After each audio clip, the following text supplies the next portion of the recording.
datang di podcast kami.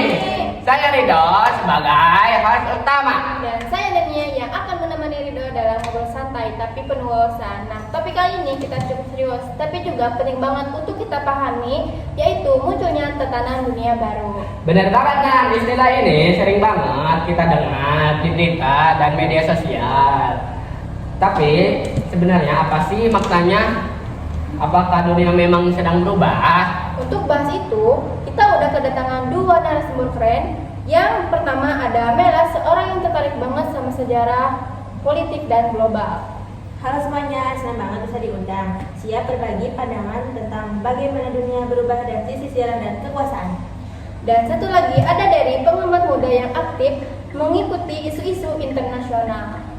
Hai teman-teman, saya bakal kasih pandangan dari sisi masyarakat umum, mungkin santai, tapi kritis. Oke, kalau gitu langsung aja kita mulai pembahasannya. Kita mulai dari dasar dulu ya Mel.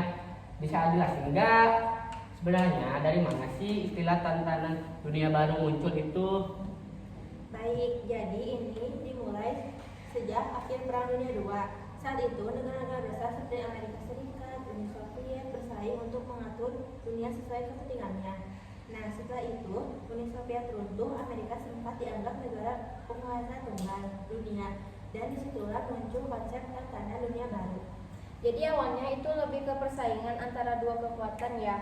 Dan setelah satu runtuh, dunia berubah jadi kutub.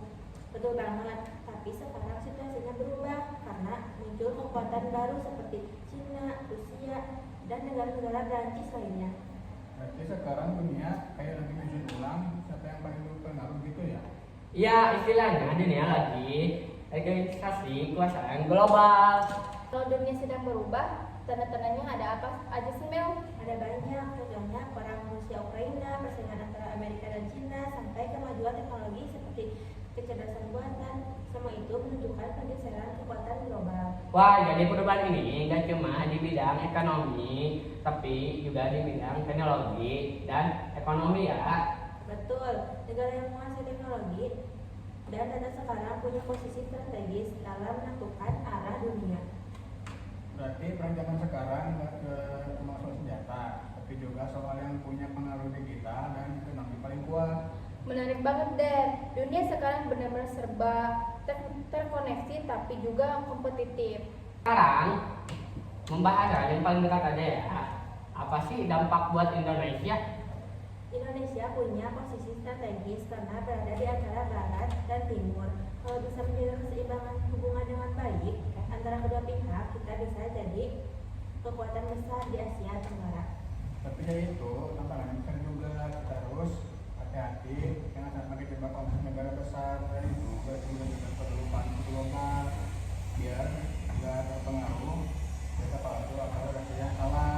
Setuju banget. Apalagi sekarang informasi gampang banget nyebar. Jadi kesadaran politik dan global itu penting banget buat kita semua.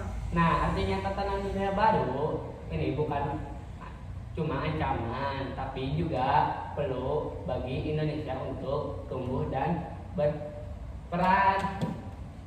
Dari pembahasan hari ini kita bisa lihat bahwa tatanan dunia baru bukan sekedar teori konspirasi, tapi sebuah kenyataan dari perubahan besar di dunia. Dan perubahan itu terus berjalan baik dalam politik, ekonomi, dan teknologi.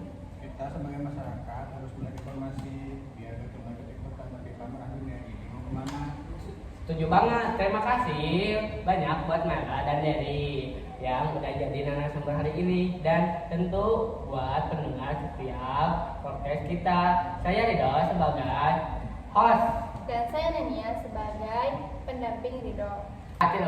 Sampai jumpa di podcast berikutnya. Bye bye.